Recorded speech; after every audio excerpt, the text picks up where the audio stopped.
do this afternoon is to give you some insight to the things that my wife and I have been doing for over a year now. Um, my wife, I have to say, is very keen on getting daily exercise, and long before the pandemic started, she would walk every single day.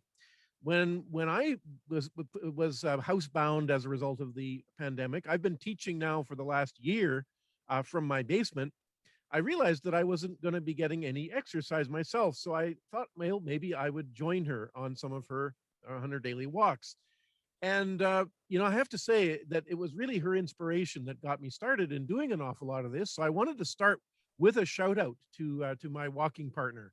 Her name is Maria Zbigniewicz. And in fact, you can see her bundled up in her parka here in this first picture.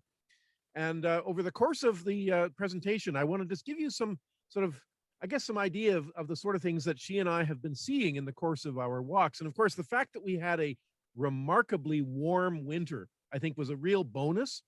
It meant that we were able to go places and see things that we might not have normally been able to see. But I think the original incentive to start doing the kind of walking that we were doing is that I live on the outskirts of Winnipeg. And I have to say, the view, if you walk down my street, is rather uninspiring. This is a picture I took of my street a few weeks ago when there was still some snow on the ground.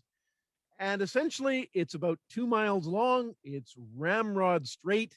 And once you've kind of walked it about a dozen times, you've seen pretty much everything there is to see. And I started getting bored. And I said to my wife, I realized that, I'm getting exercise, but I really would like to see something else besides just the usual view. I suggested, well, why don't we drive somewhere, park our car, and walk somewhere else? And we're both interested in architecture. We thought we could look at things as we walk along. It'd be kind of interesting to see Winnipeg. So that's what we did. We started walking. In the probably, I guess, last summer. This map of Winnipeg shows where we live. The red dot is our home, and so what it shows, of course, is we're really on the outskirts of Winnipeg. In fact, we're right on the edge of the city. The boundary of the city is within stone's throw of my house. So we would go various places, and to give you some idea of the sort of the places we went, I'm just going to put on the map here a dot for each of the places where I took a photo that I'm going to show you today. Not all of the places that we walked, mind you, just the places that I'm going to show you today. And you can see, of course, that there is a decided sort of clustering. We did spend a lot of time in downtown Winnipeg. We spent quite a bit of time in North Winnipeg, not so much in South Winnipeg. As I say, we're both interested in history. We're both interested in architecture, so we enjoyed looking at the old buildings that we would see in some of the older parts of the city. And I have to say, that we didn't really notice the things we had been driving by so many times in the past. It's one thing to drive down a street and, of course, pay attention to the road ahead of you. When you're walking, you have the latitude of stopping and looking at things, and you, as a result, see things you would never have noticed before. So we found ourselves being perpetually amazed at some of the things we would see. And I would come home with a long list of things that I needed to do research about, buildings that I had seen or some unusual phenomena that we had observed. And I was curious. I wanted to know more about those things. So a lot of the things I'm going to show you today are things that I learned about by virtue of just, walking and seeing things for the first time and making notes and coming back and doing some research on them. The other thing, of course, is that I wanted to document the experience. I wanted to make sure that I could remember a lot of the places that I've been. So I took a camera along.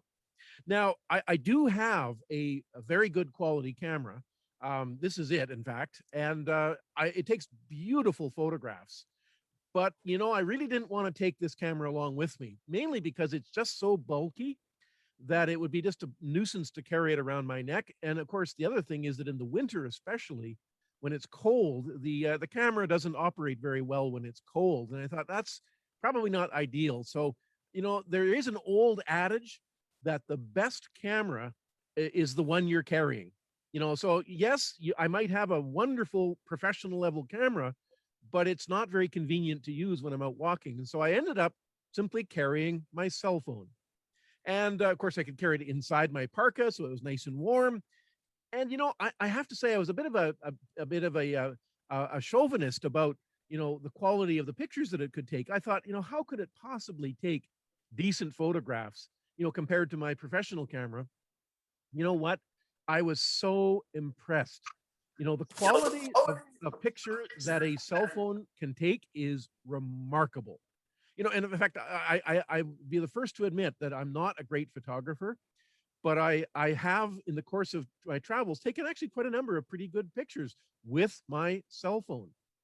The other major advantage, though, of using a cell phone to take photographs is that it automatically adds to each photograph that you take with a cell phone the coordinates, the latitude and longitude of the photo place where you took the photo. And this was really important for me because in the course of our walks over the past year, I literally took thousands of photographs. And I have to admit, after a while, they all start to blend together in my mind. I start forgetting. I look at a picture and go, where did I take that one again? Well, the nice thing about pictures taken with your cell phone is you can just look at some of the information embedded in the file, and it actually gives you the coordinates of where the photo was taken. So not only are the pictures really quite good, as long as you take some time to compose them well, it also contains useful information that you might have forgotten in the course of time. So all of the photos that I'm going to show you today were taken with my plain old cell phone that I just carried in my pocket inside my coat. So as Rod mentioned, when I first started walking here, the perspective that I had was as a water scientist. I mean, that's what I am. I teach in the Department of Biology at the University of Manitoba, and specifically I talk about water quality. And so one of the places that I was quite keen to walk were the rivers, because of course the reality is that in the summer, you might be able to walk at least part of the way along the river walk, but you can't walk the length of the river the way we did. So over the course of winter, my wife and I walked from the Forks all the way out to Headingley along the Assiniboine River. Not all at once. We did it in sections, but in the course of those walks, I saw so much that I have never had a chance to see. In the terms of the low water, for example, the water level in the Assiniboine is remarkably low right now. And that's, of course, as a result of having so little precipitation last fall and throughout the winter. And of course, we still haven't had much significant precipitation yet this spring. I was glad to see the snow recently because it'll provide a little bit of needed moisture for the farmers and their crops. But we were able to walk along the river and see things like the skating trails. The city of Winnipeg, individual people, organizations like the Winnipeg Foundation have put together just remarkable walking and skating trails along the river. And I remember as we were walking along and just enjoying the view and the people we encountered along the way, one of the things that really kind of impressed me was, wouldn't it be really cool to get the Winnipeg Jets to skate down the Assiniboine River? Wouldn't that have been a neat photo op, if nothing else? Unfortunately, I didn't know anybody with the Jets because I would have suggested it, because that to me would have been a really neat visual to see those hockey players skating down the river here in Winnipeg. But we saw lots of public art along the way. People did all kinds of things. Well, in fact, if there was ever a prize given out for the creativity of neighborhoods in Winnipeg, my vote would go for the people in Wolseley. I have to say they were very oriented towards the river, compared to a lot of other neighborhoods where it was pretty clear that they really weren't at all interested in the river because they just weren't doing anything on the river. The people in Wolseley put up ice sculptures. They had augmented the skating trails with much more elaborate ones. They put up warming areas with nice little Christmas tree shelters around them, and there were people. There were dozens of people every time we went through the Wolseley area. So it was really a very attractive part of the city, and a part of the city, again, about which I knew absolutely nothing before I started making these walks. It wasn't just the Assiniboine either. We did walk along portions of the Red River, although we did have to be careful because of the mildness of our winter. There were actually quite a few areas where there was open water, even in the middle of the coldest months of January and February. So we had to be pretty careful that we didn't fall through. And the Red River seemed especially prone to this. So we more or less confined ourselves to the Assiniboine. But one of our walks that we took along the Red, just a little bit west of the BDI Bridge, we saw all these posts sticking out of the ground. Or, well, it was the ground here because the water was so low. Normally, they would have been underwater. Normally, I wouldn't have even seen them. And I was curious as to what they were. Luckily, there was one of the local residents not far away, and I just asked him, did he happen to know what these posts were? And he said, well, yes, they were the pier of the Winnipeg Canoe Club. I said, really? I'm surprised at that because the former location of the canoe club was on the other side of the Red River. It's on the south side, not on the north side. He said, that's true, but this is the original site going back over 100 years, from around 1903. This was the pier. I thought, well, that's pretty neat, and something that I would have never seen had it not been for the low water, and of course the fact that I was out walking on the river that in ways that I never would normally do. One of the things that really impressed me too was the sort of creativity that people around the river used. So we saw a lot of skating going on, for instance, or just pick up hockey games.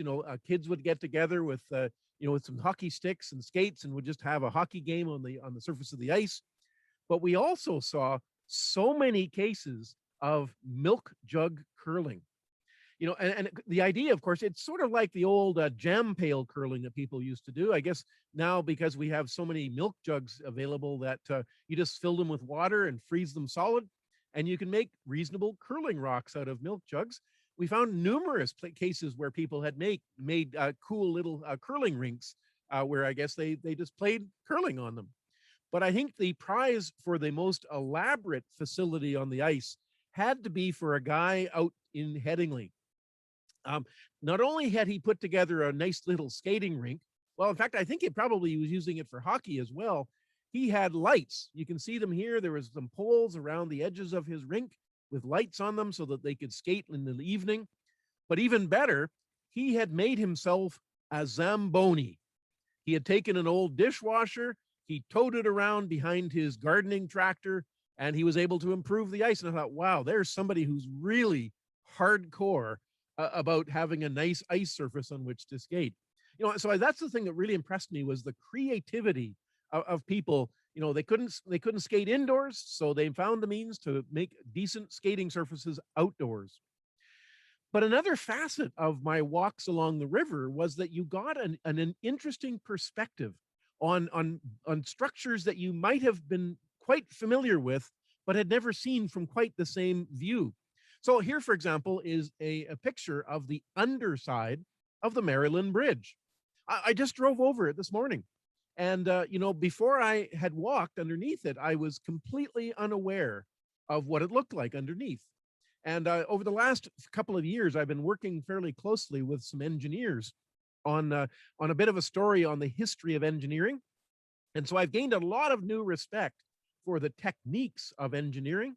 So I actually stopped and admired the abutments. I admired the deck of this bridge. And especially when we talk about some of the older bridges, I was really quite interested in looking at their structure. And again, from a perspective that I wouldn't normally see. Now, in terms of other unusual perspectives, not only could I sometimes see underneath some of these structures, occasionally I could see over top of them as well. So here's another sort of unusual perspective that you might not normally see. This is an overview of the Arlington Street Bridge over top of the CP Yards. I actually took this picture about 2 weeks ago, and you might think, well, how did I get up high enough to see this view? Well, the reality is that when the weather is cooperative enough, as it was a few weeks ago, I will sometimes bring an additional piece of hardware along with me, in addition to my cell phone. I bring along a little drone. Now, I know you've probably heard about drones, and I've been using a drone now for about 4 years. The drone that I normally use is quite a large one, and it's therefore not something that I would ever fly in the city. But this little guy that I'm using here, the one that sits in the palm of my hand, is perfect for the sort of things that I use when I'm out on my walks. because when you fold his arms back, each of these arms with the propellers on them fold back, it makes a compact little package that fits neatly inside the pocket inside my parka. So I actually can carry the drone along with me quite inconspicuously, and he stays nice and warm in his pouch. And then when I need him, I bring him out, unfold his arms, and away we go. Now you might be saying, well, yeah, but you're still flying a drone. Aren't there rules about flying? Well, yeah, there are. You know, there's a whole bunch of rules imposed by Transport Canada, and they apply whenever you're flying a drone that weighs over 250 grams. This little guy weighs 249 grams. In other words, the rules don't apply to him. I can legally fly him anywhere I want. Now, okay, there are some, of course, some caveats. You know, you can't be irresponsible about it. You can't buzz people and that sort of thing. You know, you can't invade people's privacy. There are certain places you can't fly, like near the airport or over military bases or prisons and that sort of thing. But within reason, you know, I can fly this little guy anywhere. And it's been giving me some really quite unusual views. In fact, near the end of the presentation, I'll show you another picture that I took with this little guy during my walks through the city. But let's come back for a moment to the view underneath bridges. So this is the BDI Bridge, the one, you know, just along Jubilee. And of course, it's right next to the Bridge Drive-In. And that's, of course, where the Bridge Drive-In gets its name, from the bridge. And one of the things that really surprised me when I first walked under this bridge, and again, you get a different perspective looking from the underside, is that I discovered that it's a pivot bridge. If you look closely at the mechanism at this circular abutment here in the foreground of this photo, you can see that the bridge was designed to pivot. It was designed to turn, and you could turn it 90 degrees so that ships could pass the bridge. And of course, this was important in the day when there were large ships that were going up and down the Red River. Today, of course, there aren't very many of them, and most of the ones that are can easily go underneath. And so I don't think the pivot has been used in many, many years. But it's interesting that I learned something unique that I would have never learned had I not walked underneath the bridge. I also got to admire all kinds of art. Now, admittedly, I saw lots of graffiti, and some of it was kind of uninspired.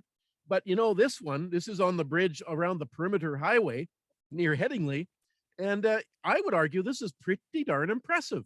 You know, whoever did this must have spent days, maybe even weeks doing this artwork.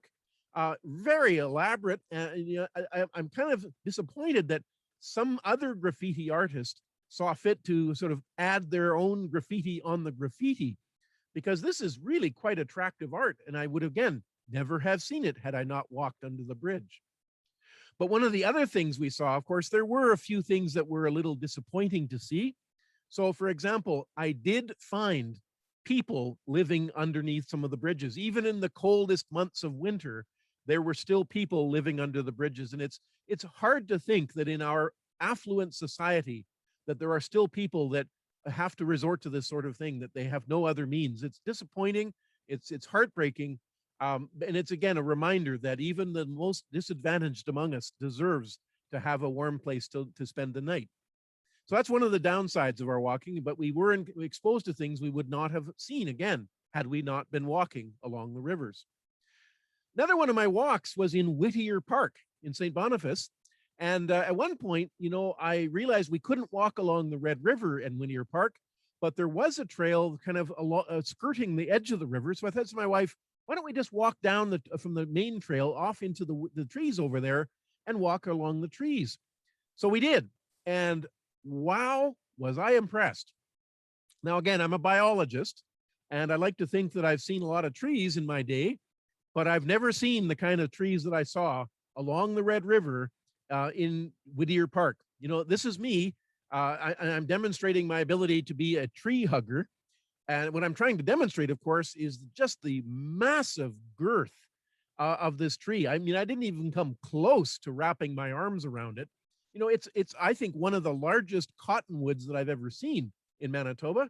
You know, we always tend to think that here on the prairies, we don't get very big trees.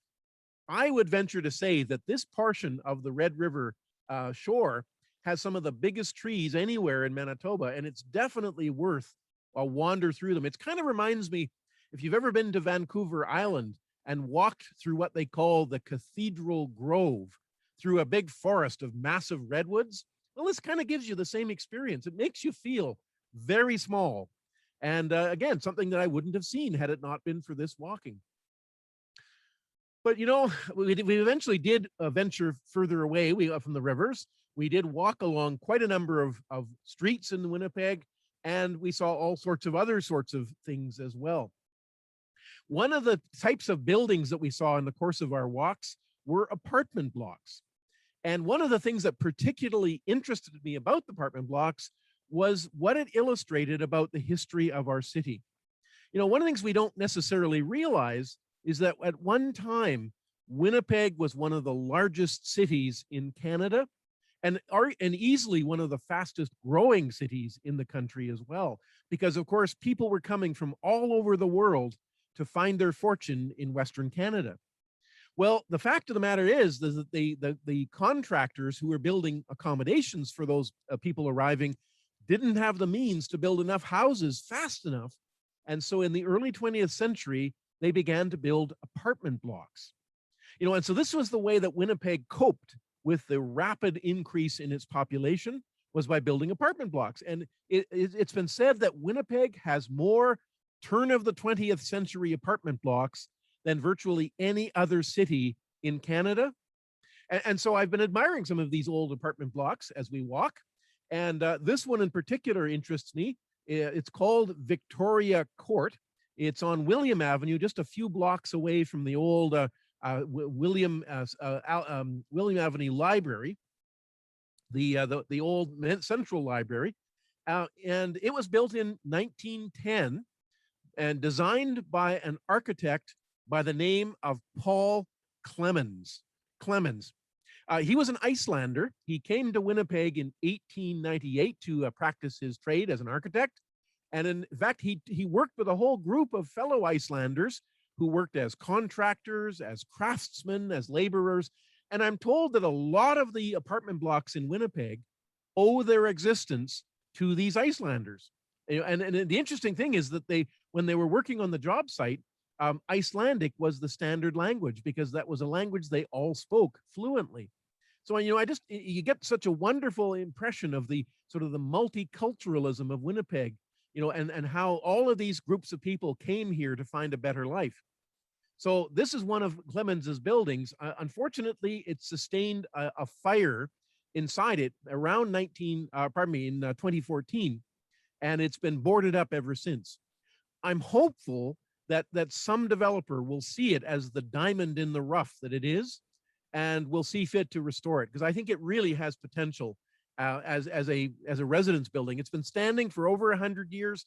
I think it has the quality to easily stand for another 100 years, as long as somebody appreciates it for the quality that it is. Speaking of apartment blocks that are boarded up, here is another one that we found in our walk. This is at the corner of Carleton Street and Coppell Avenue, just north of Portage Avenue. It's a building called the Eden Apartments. It was built in 1909, and that's pretty much the only thing I've been able to learn about it. I'm still doing research on a lot of these apartment blocks. That's why I say I come back from my walks often with many questions, and you know, I'll see a building and think, well, when was that building built, or who built it, and so on. So I don't know much about the Eden Apartments just yet, but I am going to continue doing research on it, and hopefully next time I give a presentation, I might be able to tell you more about the history of this building. Another one of the buildings that, again, I'm still in the process of learning about is this little building. It's interesting because it is an apartment block, but it has to be the smallest one that I think I've ever seen. I think it probably had no more than 6 apartments in it, if that. And even then, the apartments would have been tiny ones. But it's located on Honeyman Avenue, and it's called the Chessway Apartments. I think it was built around 1927. And the reason why it was called the Chessway Apartments is that it was at the junction of Chestnut Street, hence the chess part of the name. And formerly, this part of Honeyman used to be part of Broadway. So there's the way part of the name, the corner of Chestnut and Broadway, the Chestway Apartments. It too suffered a fire, and it's now all boarded up. So I'm still doing some research on what might have happened to it and how it came about as well.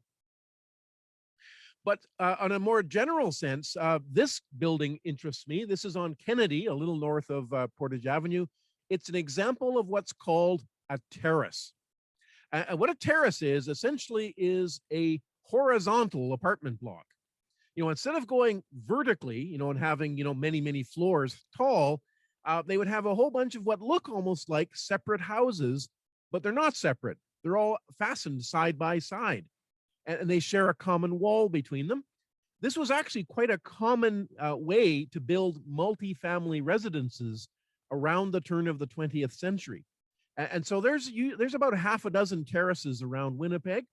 There's at least one that I'm aware of in Brandon. There's one that I found in Virden, and there's a few others around other parts of the province. But say terraces are not a common phenomenon anymore, and a lot of them that used to exist here in Winnipeg have been torn down. This one dates from 1902, and I just love the name of it. It's the Glamour Terrace, probably from a time when it was actually quite a glamorous place to live. This building on St. Matthews Avenue is, of course, obviously, if you look at it, is a local a community grocery store, but it has an interesting history. If you've ever shopped at a Safeway in Winnipeg, you'll know that they have a tagline that says, "Serving Winnipeg since 1929. Well, it turns out that in 1929, Safeway opened 12 grocery stores here in Winnipeg, and they all opened several more in other places around the province, but they weren't like the grocery stores we think of as Safeways today. They weren't the big stores, even the ones from the 50s and 60s that you might be familiar with, the ones with a big swooping roof line. No, these original Safeways were considerably more modest, and they were intended to serve just the local community, and that's it. They weren't intended to be for whole areas of the city. So my wife and I, in the course of our walks, started to see how many of the old Safeway stores we could find. And it turns out they have some common design elements. So if you look at this example, you see that it has those two columns, one on each side of the building. And on top of those columns, there is sort of a decorative element, almost looks sort of like the roof of a building or sort of the point of a spear. And then across the front of the building is a sort of a decorative awning. And that seems to be a fairly common denominator. Virtually all of the Safeways, at least the ones that haven't been severely renovated, all of the Safeways have these features. And so as we walk along, we say, oh, look at that building over there. Is that an old Safeway store? So one of the buildings we found during our walks this winter was this one. This is on Coupel Avenue, and I first looked at it and went, oh yeah, this is a Safeway. If you look at it, you see that it has the two columns on each side. The little decorative spire on top is gone, but it could have been taken off at some point. Who knows? It definitely has that decorative awning. So I came back all excited when I started doing some research when I got home, and lo and behold, what I discovered is this building was never a Safeway. It actually preceded Safeway. Safeway arrived in 1929. This building dates back to the mid-1920s. Now, it's been a grocery store for most, if not all, of its history. So what I suspect may be the case is that when Safeway arrived in Winnipeg, they saw this little grocery store, or maybe they saw another one that looked just like it, and they thought, hey, we're going to pattern our stores off the same concept. So despite what I thought initially, I thought maybe whoever built this one had copied it off of Safeway. It might have been the other way around. Safeway copied their look off of existing stores that were already here. Another one of the buildings that we found was this one. And again, I was thinking when I first saw it that it maybe was an old Safeway. This is on Arlington, south of Portage Avenue. And you can see, again, it has the two columns on each side. It's not, again, doesn't have the decorative thing on top, but it does have that awning across the top. What's interesting about this one as well is that it has a stairs leading down to the basement from the front. in the front yard there, you can see that stair on the right-hand side going down, down, down into the basement. So I thought, okay, that would make sense. If, they got deliveries of groceries, they would maybe take them down to the basement to store them. I went to do some research, and nope, this was never a Safeway. In fact, when it first was built, it was a tailor shop. Today, it's a private residence. So, what it says is there's lots of different origins to buildings that might nevertheless look the same. So, you have to look for subtle clues sometimes to work out the history of some of these buildings. This building. Do you mind if we take a break and ask some questions, Gordon? By all means, Rod, absolutely. Okay, so just if you can remove the screen so I can see a few faces. Yeah. I can't see all the faces. But anyway, so if you just have a question, just raise your hand or start speaking. Make sure you're on mute. And the floor belongs to who wants to be first. Going.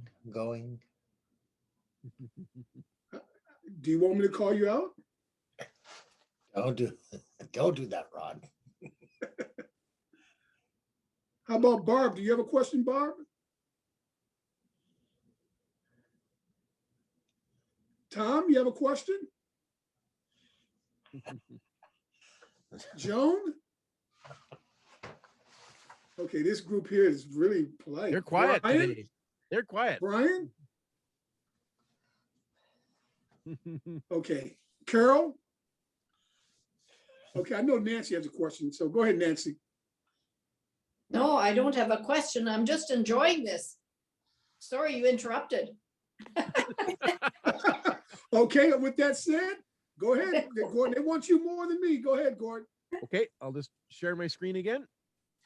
So this building, which is located on Horace Street in St. Boniface, provides a clue as to its origins at the top. If you look very closely at the top of the building, there's sort of a rectangular stone, and engraved in that stone it says Manitoba Government Telephones.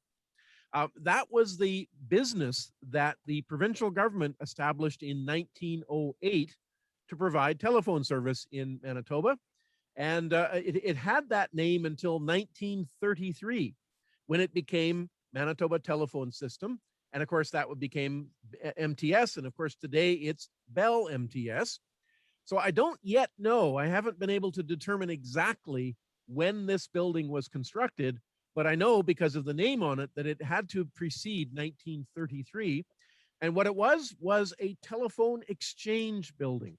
It was where they would have the circuitry to provide local telephone lines. And that was what enabled you to have a telephone in your home. You had these buildings located all over the city, all over the province. They're what made possible local telephone calls. And we found actually quite a number of these telephone exchange buildings around Winnipeg, as well as in numerous towns around Manitoba. There's actually one in St. James, just off of Ness, that is due to be demolished sometime this year. The building has been sold, and I'm told that the person buying it intends to put infill homes on the site instead. So it's kind of sad that a nice old building that has a history in the history of telecommunications in Manitoba will be demolished. But at least if we have some documentation of what it used to be, and we have photographs of it, we preserve the memory of it, if nothing else. In terms of other sort of utilities, this is another building that really caught my eye. We were walking along again in St. Boniface and saw this building, and I immediately knew it had to be something related to electricity. The building was just the sort of thing I couldn't imagine having any other function. It's located right next to a telephone or a power line. It's not an old power line, but it's probably the replacement for the original power line. So when I came home, and again, I did some research after I got back, I discovered that it actually, yes, it was a substation of the Winnipeg Electric Railway Company. And that was the company that provided electricity to this part of Winnipeg at that time. The building was built in 1927. It's not that anymore. It's not used for that purpose anymore. It's actually houses a couple of small businesses. But it's still, you can tell something about its history from just the shape of the building. That's what first twigged me to it in the first place. I remember as a kid growing up, I was always fascinated by this building in part of Fort Garry. It's located just west of Pembina Highway, and I remember not just seeing this building when I was a kid, but also smelling it. Mhm. Because this building, it was a place where they would process sugar beets into refined white sugar. And there was always sort of a syrupy, sort of a molassesy, sort of a very sweet, sometimes almost sickeningly so smell that I just remember so much from my childhood. Now, unfortunately, this building, which was built in 1940, was forced to close in 1997. It was basically one of the victims of the free trade agreement between Canada, Mexico, and the United States. It became simply uneconomical to make sugar here in Manitoba when they could bring in sugar from places around the world. And so this building closed and has been closed ever since. And yet I'm told that the sugar making equipment is still inside it. And man, would I love to get inside this building. I'd love to see if that story that I've heard is true. I've not yet been able to find anyone that has a means to get me inside the building, but I'd sure love to be able to see it because I think there's an interesting story there that still waits to be told. Another building that I'm fascinated by is this one. This is, again, going back to the north end, it's just south of Burroughs Avenue. This is an old fire hall. And of course, you can tell that from the tower on one side, because after the firemen came back from fighting a fire, they would take the wet hoses that they would have and they would hang them from the tower to drip dry. Nowadays, of course, they have other means to dry their hoses so that the modern fire halls don't have these towers, but you can still see these fire halls around the city. Some of them are still in use. Some of them have been turned into other purposes, like they've been turned into daycare centers, or in some cases, private homes. And so in this particular example, it now functions as a Buddhist temple. It was built in 1910. It was built as a part of a whole program of building fire halls around the city, again, as a result of the expanding city size. So many people were building homes that they simply needed fire halls to fight against fires that would occur inevitably. A couple of blocks away from this fire hall, another picture that I took is this one. And in the background, you can see what is clearly a church. Today, it's not the church that it was when it first opened. When it first opened in 1911, it was the Robertson Memorial Presbyterian Church. It's now used by a different congregation, but in between, it became a United Church. It was Robertson United Church. And so that was pretty straightforward. I could determine much of its history even just looking at its dedication stone on the outside wall. But the building beside it, the one that's closer to where I am taking the photograph, intrigued me because I looked at it and immediately thought it was a school. Because having been around Manitoba, I've seen old school buildings all over the place, and this looked for all the world like an old school building. So I did some research when I got back, and I found out, well, it actually wasn't always a school. It was a school for a little while, but the majority of its life, it was actually a educational and rec center for the church. It was called the Robertson Memorial Institute. And it served for many years the children, the parishioners of the church. Oops, I'm getting ahead of myself here. In later years, it offered youth programming through the United Church of Canada. It was used for a little while in the 1960s and 70s by the Winnipeg School Division. It was used by a variety of urban indigenous organizations, and then more recently by the local Buddhists. In fact, I think that temple, the old fire hall, was where the Buddhists moved to when they moved out of this building. Today, it's a safe house for street youth, and there's no way I would have ever known that because there's nothing on the outside of the building to say so. But in the course of doing the research that I did when I got back from my walk, that's what I was able to determine, that it was, in fact, a former recreational and teaching facility for the church. Another one of the classes of buildings that we saw many of course, were corner stores. You know, before people would just routinely get in their car to drive to the nearest Walmart or Costco, they would walk to the nearest corner store, you know, to buy their bread, their milk, their pack of cigarettes, whatever they need. And these are all over the city. Now, today, of course, because most of them have closed, they've been essentially renovated back into what they were in the first place. They were, of course, residences. They were people's homes. Sometimes they were also designed to have a store. Sometimes the store was added retroactively.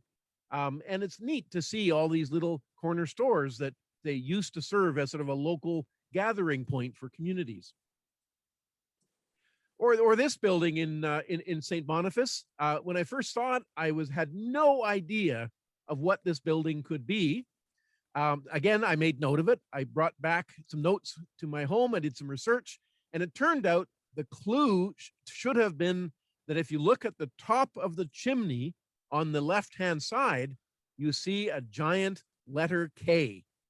And that letter K stands for Keewal.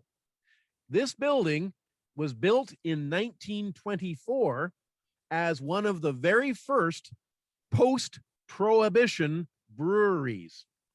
The Keewal Brewery, you know, opened after prohibition was repealed and people could start to drink again, legally anyway. The Keewal Brewery began operating, making beer from this location. In fact, in its first year of operation in 1925, its annual output was 30,000 barrels of beer. Now, unfortunately, through the 1960s, 1970s, 1980s, there was enormous consolidation of breweries. So that I remember when I first began, I first became a young adult and I began drinking beer. Most of the beer we would get came from one or two breweries, and that was it. Interesting to me then that we're kind of going backwards in time, because at one time when this building was built, there were numerous small breweries around Winnipeg, and we've gone back to that. Of course, today we enjoy just what I consider to be the golden age of beer, because we have over a dozen small microbreweries around Winnipeg. And so this is a nice sort of shout out to the history of brewing in Winnipeg. The building hasn't been a brewery for quite a long time. It's occupied today by a variety of small businesses. This building that you can see in the background is one that I saw in the course of our walks along the river. We were walking along the river, and I noticed just peeking above the trees, there was this odd-looking building.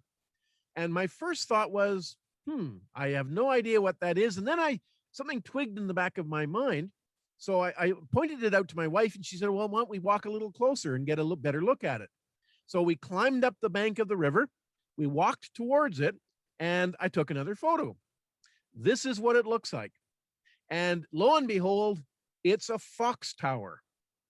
Now, this is just beyond the perimeter highway. It's actually in Headingley, but it's the only fox tower I've seen close to Winnipeg. And I've only actually found 4 other fox towers anywhere in the province. What is a fox tower, you may be asking? Well, back in the early to mid 20th century, a lot of farmers around Manitoba raised wild fox as livestock, essentially. And the idea was that they would use these wild fox as a source of fur to make things like fur coats. The idea was that they would have a bunch of pens surrounding this fox tower, and during the breeding season, the fox farmer would put a female fox in each of the pens, and he would have a male fox that he would then toss in with one of the female fox. He would then climb to the top of this tower, and you can see, of course, at the top, there's a bunch of windows looking out. He had a pair of binoculars, and he would basically watch to see when the foxes mated. And when they had done the deed, he would go down, he'd take the male fox, he'd move the fox into another one of the pens, he'd go back up to the top and watch again. And so that was essentially the need for these towers, was to be able to keep tabs on the breeding of these wild animals in captivity. Well, of course, our attitudes about fox and wild animals and using them for a source of fur have remarkably changed over the last few decades. So much so that I don't think there's any fox towers in use anymore, at least not as fox towers. So as a result, there's very few of them around the province. As I say, I've only found 5, and I would have said only 4 up until a few months ago when I found this one along the Assiniboine River. A more recent abandonment that I was kind of fascinated by is this building along Portage Avenue, right next to the Moray Bridge approach. It's, of course, most of you probably can recognize it as a former Robin's Donuts. You know, Robin's came to Winnipeg in the 1970s, and at one time they were the dominant donut shop chain. You know, there were plenty of donut shops almost on every street corner. But the whole industry has changed. You know, the reality is that a lot of people now view donuts as not an especially way to eat. You know, maybe as a special treat, but not something you want to eat a large quantity of, because there are a lot of, you know, sugar and simple carbohydrates. So even companies like Robin's have been sort of conspicuously rebranding themselves, you know, in terms of other products. And unfortunately, Robin's has given way to Tim Hortons. There's way more Tim Hortons now than there used to be, but even they aren't thriving the way they used to. You know, there are quite a number of either abandoned donut shops like this one, or they have been turned into other things, or there's even a few that have been demolished outright. I know, for example, there was a Robin's Donuts along Waverly that I used to stop at periodically, and it was demolished a couple of years ago. This particular one was turned into an election headquarters for one of the Winnipeg City Council candidates in the last municipal election. But that was only a short-term use, and otherwise it's sitting empty. This is a picture I took looking through the window into the interior. And as you can see, they've pretty much gutted it to the bare walls. No idea what the future holds for this building. You know, I suspect it's going to be turned into something else, or possibly even torn down so that they can build something else on the site. Now, there's a theme that has interested me along the way too, is this whole notion of tearing things down. So one of the buildings that I kept a periodic eye on as we walked was this building, this former residence along Wellington Crescent in the Crescentwood area of Winnipeg. It was a magnificent 2-story brick building that was built in 1909 by a fellow named J.T. Gordon. He was a major meat packer in Manitoba and became rather wealthy by virtue of his business. The house through the years had numerous other noteworthy occupants. Most recently, Douglas Everett, the fellow who founded Domo Gas and who was appointed to the Senate at a relatively young age. In fact, is widely thought to be Canada's youngest senator. Well, unfortunately, we took this picture in April of 2019 because we had heard rumors that it was likely to be demolished. And unfortunately, a little over a year later, that rumor proved to be true. In November, in the early hours of the day, the developer went in and leveled it, cleaned up all the rubble, and is now preparing to build a multifamily residence on the site. You know, it's too bad because I think that building was in remarkably good condition. You know, it could have stood for another 100 years, if not for the fact that someone saw it just as an investment opportunity rather than for the piece of history that it is. And speaking of houses that end up being demolished, another house that we walked along in our walks was this one along Grosvenor. And I remember distinctly when I walked out alongside it, I thought, oh my, it's not looking good. The roof looks like it's sinking into the house. It really doesn't look in good condition. And as it turned out, a few weeks ago, I drove by and it was just being demolished. So in fact, if you walk by this site today, it's gone. The house is empty. You know, so that's why I believe strongly that, you know, take pictures because you never know when things are going to change. So in fact, back in the middle part of 2018, before this whole pandemic started, I had an opportunity to go do some photography that I jumped at. I had an opportunity to walk around the Kapyong barracks. And of course, Kapyong has been evacuated now for a few years, The military personnel have been moved to CFB Shiloh in Western Manitoba, and these buildings have sat empty ever since. And we tried our best. At the MHS, we made numerous inquiries to the Department of National Defense, asking for permission if we could go and take pictures of the buildings. It always fell on deaf ears. Finally, in mid-2018, they approved our request. And so we were accompanied by a military officer. We walked around to all of the buildings. We were not allowed to go inside any of the buildings. They feared that there was some materials inside, things like asbestos, that would potentially compromise our health. So we could only walk around outside. But I took over 300 pictures in the course of about 3 hours, walking around the Kapyong Barracks site, documenting all of the buildings as thoroughly as we could. Because of course, as I think most of you will know, that all those buildings are now gone. Back in January, my wife and I walked around the perimeter of the Kapyong site. There is a big demolition fence around it, and all of the buildings are now gone. They're just doing the final cleanup. And of course, we've recently been told there are plans afoot to redevelop the site in a variety of ways. So we're looking to see what sort of work, things they do there. And one final sort of example of a building that I'm kind of monitoring is this one. Now I live in Charleswood, and I, as a child, walked by this building a lot. And I remember I always found the name of it kind of funny.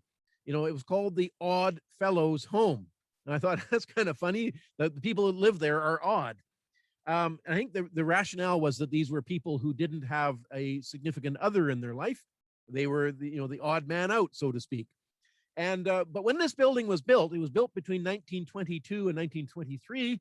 It was operated by the International Order of the Odd Fellows as a retirement home for members of the organization who had nowhere else to go. It was basically, if you were destitute and you had no place else, you could go and spend your waning years here. But it wasn't just seniors that were thought as being the people living here. If you look closely at this photo, this is a picture, by the way, of the rear of the building. You'll see that the door has a sign over top that says boys. And in fact, on the other side of the building, there is a corresponding door labeled girls. The reason is that it wasn't just seniors that were intended to be resident here. It was also supposed to be an orphanage. So in other words, if there was a member of the Odd Fellows who died prematurely, leaving children destitute, the idea was that they would look after them here too. So it was intended to be sort of a general purpose facility for anyone who just needed a place to live.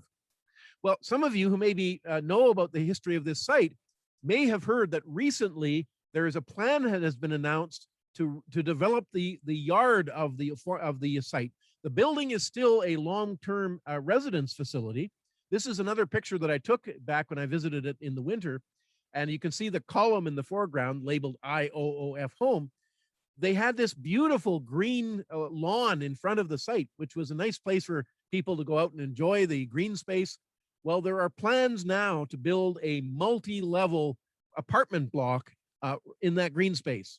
And I haven't yet heard if this will entail the demolition of the Odd Fellows home. I sincerely hope not, because I think it would be a shame to lose this historic structure. But it would also mean that they lose the green space that they currently enjoy. So that's too bad as well. Another class of buildings that we've been visiting in the course of our walks are coach houses. You know, in some of the more affluent parts of the city, places like Crescentwood, for example, the families who would live in these buildings in the early 20th century would often employ coachmen, you know, men who would drive the horse-drawn carriages that the people would use to get around. And they would have a building in the backyard of their home where they would essentially have a stable for the horses. And then the coachman would live over top of the stable. And so the idea would be that anytime the family wanted to go out traveling, or if the lady of the house or the man of the house wanted to go somewhere, the coachman would hook up the horse and away they'd go. Well, in the more recent years, of course, then they began using automobiles, and instead of having to have a coachman to tend the horses, they had a chauffeur to tend the automobile. But the same basic principle, they would have a garage and then over top an apartment for the chauffeur. And this is an example on Harrow Street. In fact, this particular example, I actually talked to a man who up until a year ago lived in the apartment over top of the garage. And he said it was wonderful to live in there. It was a beautifully arranged apartment. It was nicely appointed. It was maybe a little bit warm in the wintertime because the temperature control wasn't so good. But he said it was very comfortable and he really quite enjoyed living in the old coach house. And we found numerous coach houses around the neighborhood as well. This is one from a friend of mine. We think it dates from the 1890s. And if so, then it is genuinely a coach house. In other words, it was for horses and wagons because, of course, in the 1890s, they didn't have automobiles yet. So again, an interesting example of a sort of a bygone era. But perhaps one of the most unusual coach houses we found was in the Armstrong's Point area, not far from the Misericordia Hospital, along Westgate. This is the Gordon Coach House that's connected to the building that's now the home of the University Women's Club of Winnipeg. And it used to be the home for Reverend Gordon. And it's a beautiful house. It's a beautiful coach house. And it's kind of unusual because if you look at it from the riverside, this photo is a view from the behind the house, but a view from the river, you can see that it's kind of different from the other coach houses in that the apartment for the chauffeur is under the garage, whereas most of them were over the stable or the garage. This one is under, and I have to wonder if this might have been a bit of a problem because, of course, on the bank of the Assiniboine River, on years when the Assiniboine flooded, I would have to think that this would have caused that apartment to be completely flooded, and of course that would mean the poor chauffeur would have to move out. We're in the home stretch here now, and let's have a few more things to show you. This is a kind of an unusual structure that we found in St. Boniface, this cylindrical thing, and it is actually a functional part of the Shoal Lake Aqueduct that equalizes pressure in that long tube that brings water to us from Shoal Lake. Every day, the water rises and falls in the surge tube to equalize pressure. And it's over 100 years old. It's a fascinating part of our water supply system. And, you know, anybody who takes for granted the wonderful water quality that we have here in Winnipeg should have a look at some of these facilities to get a sense of what it takes to bring the water to us. But one of the buildings that I'm really still puzzling over is this one. It's located right next to the Seine River. It's located not far from Provencher Boulevard. And as near as I've been able to tell, it's another small apartment block. In this case, it's a 2 apartment block. So it's even smaller than the one I showed you before, the Chessway. And in this case, it's in the backyard of someone's house. You know, it almost thinks that somebody built an apartment block, a small one, for their family. And so I still haven't worked out the story of it yet. All that I've been able to determine is that it was built around 1913. That's pretty much all I know about it yet. You know what, Gordon? Maybe it was for the outlaws and in-laws. In outlaws, especially the ones that were out of favor, maybe, eh? So the places that I've been showing you, and many, many, many more, are contained in an interactive, searchable database that is being developed by the Manitoba Historical Society that I work with. And if you go to this page that I'm showing you the address for, www.mhs.mb.ca/map2, you'll get to that map. And depending on the kind of device that you use, it will configure itself accordingly. So if you use a desktop computer or a laptop, it'll look sort of like the view on the left. If you use a tablet or if you use a smartphone, it'll look like the view on the right. It's the same information either way. And the idea is that you can ask it to show you specific categories of sites.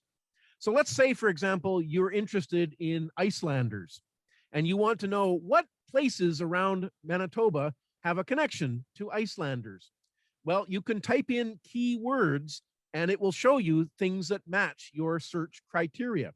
So you can search for Icelanders or Jews or Ukrainians or Poles or Germans or, you know, whatever, not just ethnicities as well. You can search on all sorts of things, including the year of construction of buildings, the material from which buildings were made, who built them, all sorts of things, and you can drill down in numerous ways. So let me give you just one example of how it could be used.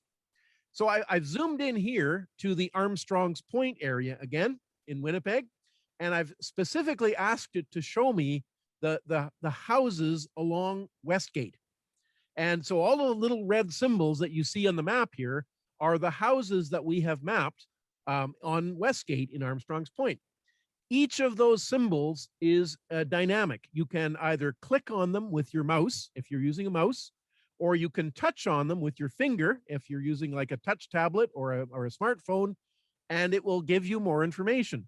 So if we just click on one of those icons on the map, this is an example of what you'll see. It'll tell you, in this case, it tells you that house was the Spears house, located at 184 Westgate, and it gives you a history of occupation of the house. In this case, the person who built the house originally in 1928 was a baker named James Spears. And it gives you a few more people that lived in it. And then below that, there is there is a photograph or more photos of the house, additional information like sources. It's really quite a rich source of information, and you can quite literally use this as you're walking around. I routinely consult my smartphone when I'm out walking just to refresh my memory about some of the things we see as we're walking along. Now, I mentioned at the beginning of this presentation that I started out, mapping these historic sites, and then it kind of led into a weekly radio program on the CBC morning show on Sunday mornings. After I had been doing those radio programs for a number of months, I was contacted by a publisher, and he asked if I might be interested in writing a book about the same subject that I was talking about on the radio. The subject of the radio, the radio column was called Abandoned Manitoba. And the idea was I would talk about various abandoned things that I found in my travels around the province, because I am not just traveling around Winnipeg, I'm traveling all over the province. And so the result of that inquiry from that publisher resulted in my book, Abandoned Manitoba, that came out in 2016. Subsequently, the book was successful enough that the publisher asked if I would be willing to do a sequel. And so the sequel came out in 2018, and it went under the title of More Abandoned Manitoba. Completely uninspired title, I have to admit. But what I learned is that authors don't get a lot of control over the titles of books. It's usually the publisher who gets to choose the title. But those two books have done far better than I ever assumed they would. They've greatly exceeded my expectations, so much so that I am now presently working on yet another, and what will probably be last sequel in the series. It'll be a trilogy, if you will. And the tentative working title of that book is On the Road to Abandoned Manitoba. The idea is these are things that you're going to see if you're willing to go out and travel some of the lesser traveled roads around Manitoba.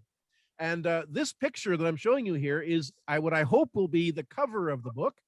It features my friend Don Wage driving his 1926 Model T Ford over an old bridge that is located north and east of Oakville, Manitoba. It's an example of what's called a bowstring.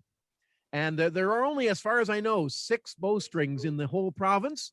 They used to number in the dozens. And it's one of the many things you can find if you're willing to take the road less traveled, so to speak. And I'm going to have a whole bunch more stories in this next volume that will tell you all kinds of interesting, I hope, stories about the history of Manitoba. So, for example, I will talk about the history of garbage processing in Manitoba. And so I remember I mentioned before that I had used my little miniature drone in a few places, and I had taken another picture. Well, this is another one of the photos I took with that little guy. It's a picture of what was known as the Winnipeg garbage incinerator. From 1948 to 1979, Winnipeg burned its garbage. And of course, the resulting smoke went up the big chimneys you see here and polluted the air. So today, it's not the sort of thing that we would like to consider for dealing with our garbage waste. And there's lots of more, creative ways of dealing with garbage today. But there's a fascinating story to be told in the history of garbage processing. And another 1 minute, Gord. Yes, sir. How does someone get up there and put graffiti or artwork on those chimneys? He's got to be a brave soul, or she has to be. Well, there is a platform there, and I suspect it means there's probably a ladder leading up to that platform. Okay. And I think, you cannot underestimate the ingenuity of vandals. They are notorious for getting in all sorts of places you can't imagine them getting. But, another facet of this garbage story is the story of Garbage Hill. Anybody who's walked, and I remember last fall, my wife and I did a walk around Garbage Hill. And it's part of what's called Westview Park, which frankly, I find is a terrible name. I think it's just a completely uninspired name.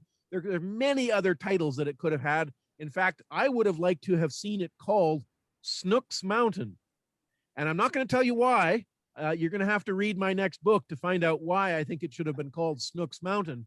But I know Garbage Hill's kind of catchy as well, because it's essentially a big mountain of garbage. I don't mind garbage. Just remove my last name from it. I don't like the hill part. You were a much better player than that, Rod. Well, anyway, the problem is that there's just so much yet to see. I could probably spend hours and hours telling you about many of the things that I've seen in my travels, and there'd be just no end of it all. So I have to stop somewhere. And so I'll stop with this photo.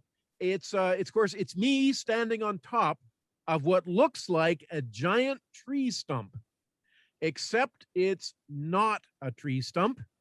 And you're going to have to wait to my next book to find out what it is. But I am willing to entertain questions if there are any last ones today. Okay. I'm also very happy to receive information. If any of you have information on interesting historic places that you'd like to share, by all means, feel free, contact me. Thank you very much. Thank you, Well, Gordon. don't go away yet, Gord. We still have a few questions. So now we open up the questions, and I'll ask the first question. Is there Yes, a sir. place where we can find out where our street was named after? Like I live on Bauer. Is there a place where I can find out why is my street called Bauer?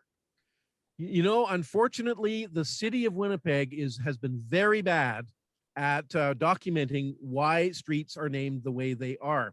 One of the things that particularly incenses me is that the city often gives the naming rights of streets to developers.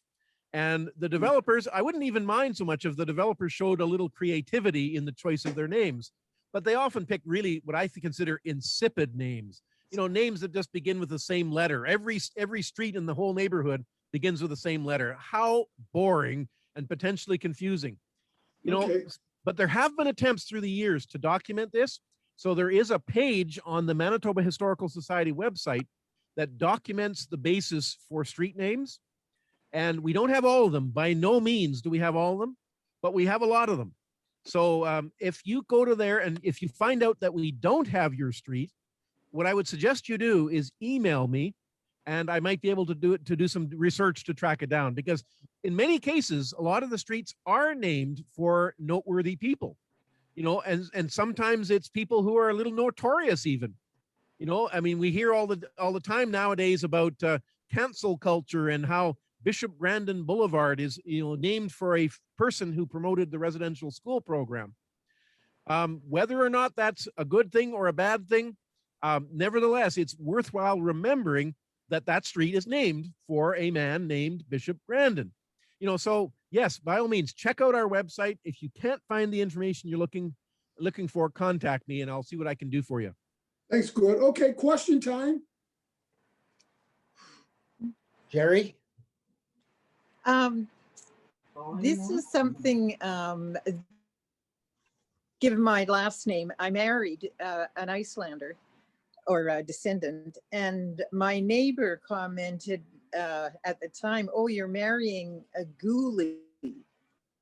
I have a feeling that's not a flattering term, but I just wondered if you would know the origin of it, or if you've heard that expression. I've not heard that particular one, I'm afraid. No, but I agree. I think it's probably not intended as a compliment. No. because I know that my grandmother used to use some rather pejorative terms for various ethnic groups that I won't repeat here. Uh-huh. But yeah, there were all kinds of names for Ukrainians, for French people, for many people who frankly weren't white Anglo-Saxon Protestants. So no, I'm afraid I don't know where Ghoulie came from, Okay. and I'm not sure I really want to know. Who's next? Go ahead, Tom. I noticed that you, on coach houses, you didn't pick out the one on Rosalind Road. That was, I think it was in front of the Arbuthnot mansion. It was occupied by Yvonne and Rupert Whitehead for many years. And then there was a Liberal senator that occupied it after that. Yep. I had an opportunity to go inside it just before it was demolished. And I took a whole bunch of pictures. It was devastated inside. Like there had been people broke in and just thrashed it inside. So no, I there's only so much I can cram into an hour. So I purposely didn't put everything in. But yes, that's a good example of a coach house from the old Nanton estate along Rosalind, as you say. Yeah. And also to add some humor, you pointed out the Spears house. I believe my father was friends with one of the sons of him, and he used to make some limericks up about all his friends. The one for Ronnie Spears once was, there once was a man named Spears who drank all at once 40 beers. The rumbling abdominal was something phenomenal. It even came out of his ears. Oh, and probably other places as well. Okay, next question.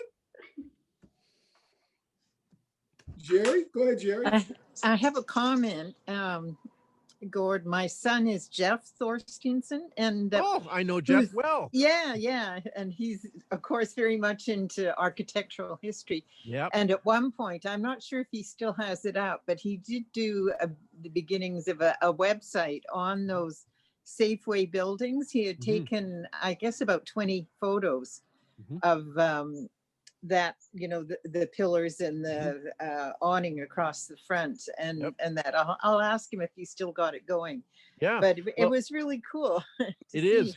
And I credit him with making me much more appreciative of modernist architecture, the stuff that was built in the 50s and 60s, because that was the architecture of my childhood, and I don't therefore consider it old. And I didn't really think of it as being historic. But Jeff really turned my mind around about that. I now much more appreciate, and it was a result of the book that he did for the Winnipeg Architecture Foundation. Yeah, the brutalist architecture. That's right. A wonderful the book. unloved child of. That's right. I love it a lot more than I did.